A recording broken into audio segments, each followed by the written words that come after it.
This is my 13th year.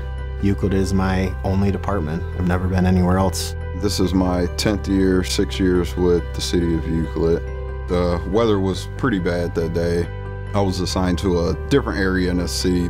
We got a 911 call that we were dispatched to. When a call came out that there was a fire and that there were possibly people trapped inside that were immobile and unable to get out of the home. Situations like this, we assist the fire department. We got sent to the house. We didn't really have any information other than there's some elderly people involved. I was first to arrive. The street was empty. This was in the middle of the huge snowstorm on Christmas Eve, so it was a little difficult to see. A lot of the house numbers were covered up too because of the snow. There was no active fire, meaning like flames coming out of the building. I actually pulled up onto the street. I'm trying to count house numbers, and then when I found it, I had to slam on my brakes because it was directly next to me. You couldn't really see a whole lot going on. It doesn't look as bad as I thought it was going to be. I approached the door and I could hear them on the inside. The door was unlocked, but I opened the door and that's immediately, I remember all of the smoke coming out. Kind of hits you. And then I saw the elderly female right there in front of me, and she was holding onto her walker. I could tell that she was in distress and she couldn't move, and she didn't really know what to do. I can't have her just stand there and just breathe in all that smoke. We got to get them out of this house. I responded the best I could, given the icy conditions. When I got to the scene, I observed Trevor at the front door. When I brought the woman outside, my first thought that ran through my head was the temperature. It was 4 or 5 degrees. With the wind chill, it was below 0. She only had like a robe on. She didn't really have that much clothing. The fire department wasn't quite there yet either. There was no ambulance there that we could put them in.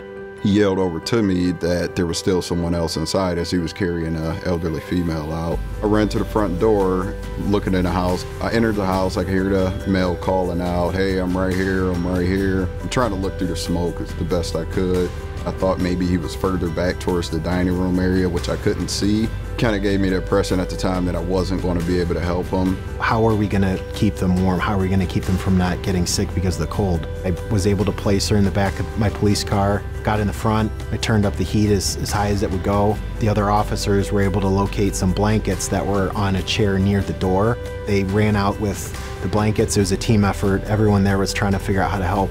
We just wrapped her up. He continued to call and I continued to ask, "Where are you, where are you?" Eventually, I observed his hand waving from the kitchen, made my way into the kitchen, and he was kind of like backed into the corner near the stove.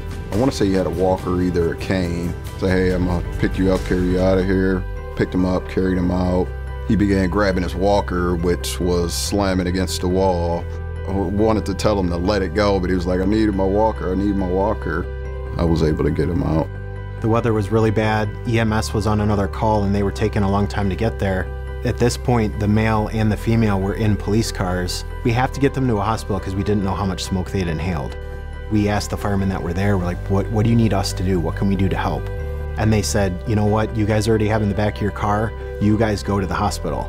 That's not protocol, but sometimes when you're dealing with dynamic situations, that has to happen.